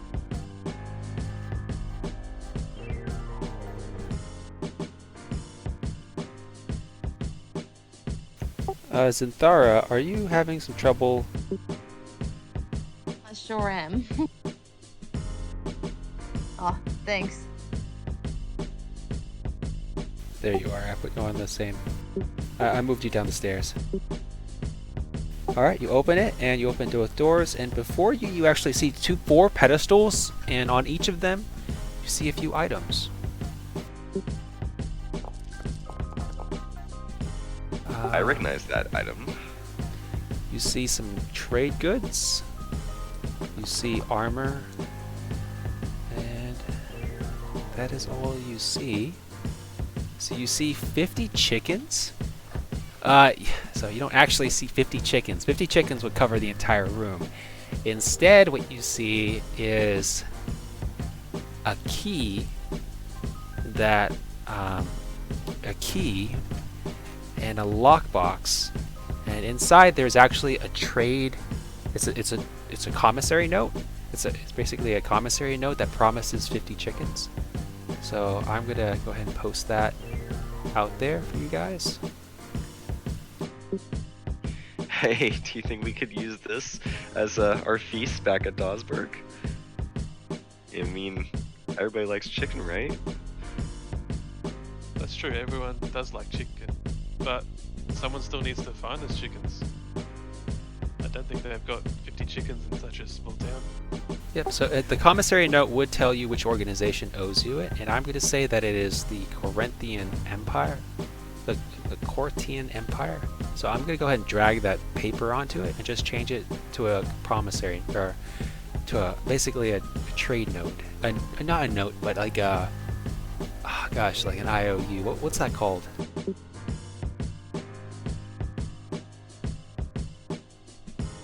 I don't know, like a bond or something.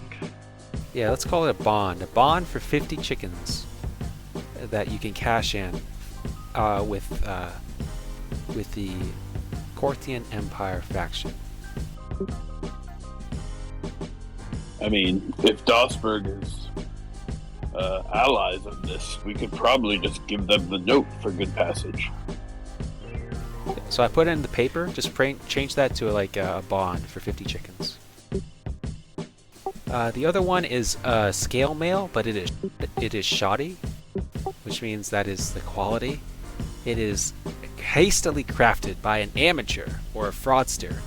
The item breaks when rolled, when used in any failed skill rolling below a 5 before modifiers. Shoddy armor breaks if any critical hit is sustained on it. So that is some scale mail that has the shoddy quality, if anyone wants that.